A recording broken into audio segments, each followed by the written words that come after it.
Have you been feeling sick, Kat? I have been feeling a little warm. I've had a light headache and I've been lightheaded, but other than that, no. I don't have loss of scent or taste or anything like that. You're probably asymptomatic if you are exposed. Everybody that I've been in contact with after Texas so far has tested completely negative and had no symptoms whatsoever, which is a big relief for me.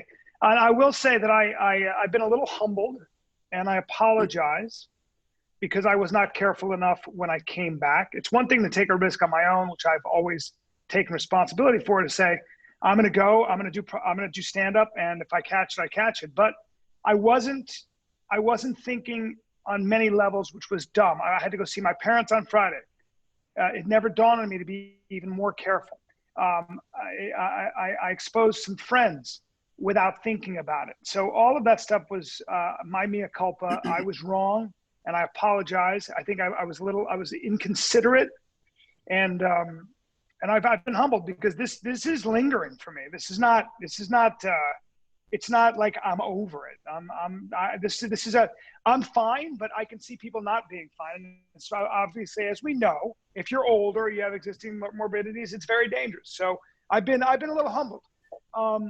I will continue to do stand up as long as those states allow me to. I do want to reiterate that Brennan and I, when we went to Texas, we've been to Houston, we've been to Arizona.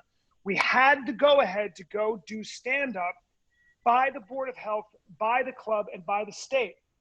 Okay, that's how we earn a living. And because Brennan and I looked at the stats, well, part of it, that's how we looked at the stats, and we looked at the risk. We chose to make that decision. I take full responsibility for it. Could I have been more careful coming back? Yes, and I wasn't, and I apologize.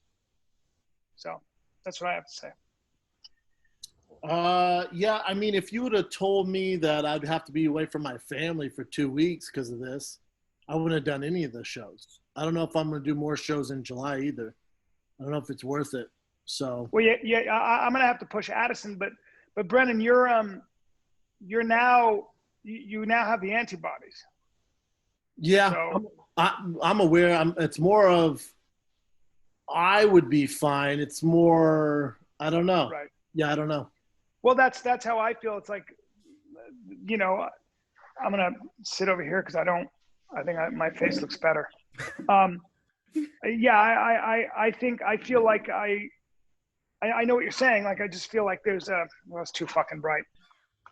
That is the worry, right? That's always the worry. How the fuck are we gonna? How do you keep other people, safe? But I do have to say that I think that anybody who has antibodies is probably maybe a smart way to do it is you can go back into the workforce. Yeah, agree. Agree. I mean, I do it because I like doing it. I don't have to do it, and it's just like, is it? I don't know.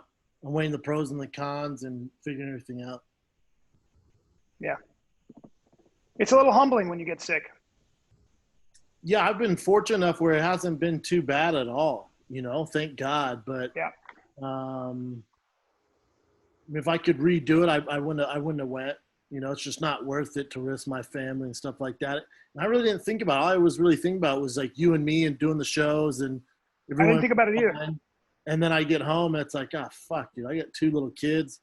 If my girl gets it, the family's super fucked because she takes care of everyone, So it's like, and then, of course my in-laws can't come over because my father-in-law, who's a cop, he has a lung issue. So it's like, all right, well, he can't come over and see his grandkids now. So it's like, just stupid, man. Yeah, I literally didn't think of any of this because I'm an idiot.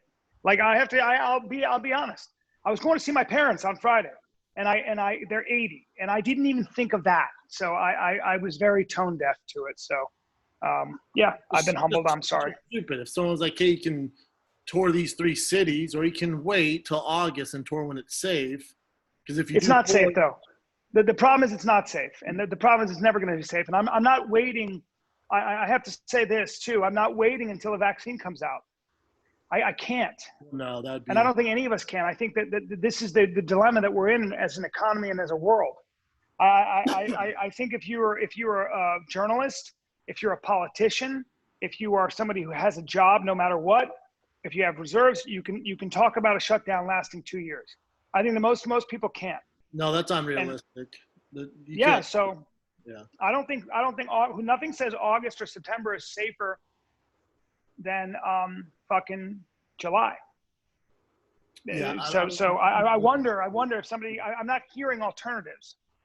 Well, yeah, herd immunity. Hopefully, enough people get it. There's a herd immunity, which they think happened in New York because they had such a spike there, and now it's down. So they're thinking that's what happened there. So the good news is the death rate's down 92-point-something%. Yeah. Correct. So we're not going to make this a COVID thing. I just wanted to apologize.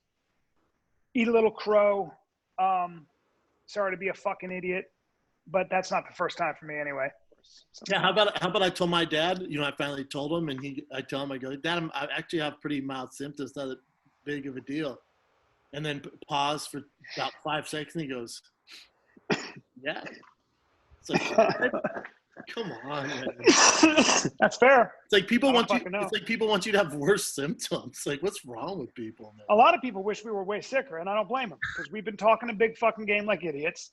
We've been fucking like blah blah blah blah blah about COVID. Now both of us have it. I'm fucked up. I deserve it.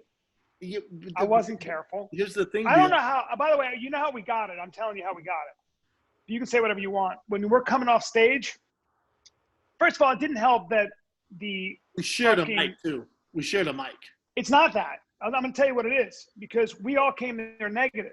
What happened was we happened to have gone to the one county that was the hot spot in the United States. We got an Amber Alert on our phone Saturday. Well, show's got to go on. Stage, we got an Amber Alert.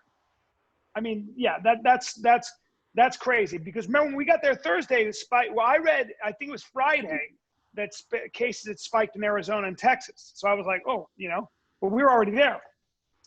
And so we were in the hot spot in San Antonio, and we were on stage with 350 people, whatever, who were laughing in our direction. Mm-hmm. And so that's an aerosol. And then when we got off stage, because of the way LOL Club is, we had to walk through the entire crowd. People are standing up and they're talking to you, Bryan, Brennan, and they're laughing, and so you're getting all of that spittle. Yep. That's what happens. Yeah, you're probably right. Yeah, I mean, so aside from being in a hazmat suit, that was going to happen. Mm-hmm. The larger issue is, should we have gone in the first place? But I say, well, the Board of Health and the state and the club okayed that. They okayed it. In fact, if I could to the point where we weren't even restricted. I think we were allowed to be more than 75% of capacity. Yeah, I know. I mean, so if I could redo it, I wouldn't have gone. So. Me too. I've been humbled. Again, I apologize. I understand. Everybody has to be more careful. Listen to us talking now. If you've been exposed, you just got to be more careful. And I wasn't. I'm going to tell you this right now. Yeah. Watch your tone. Okay. What's going to happen? What are you going to do? Use some of that boxing you've been doing? Don't you fucking disrespect.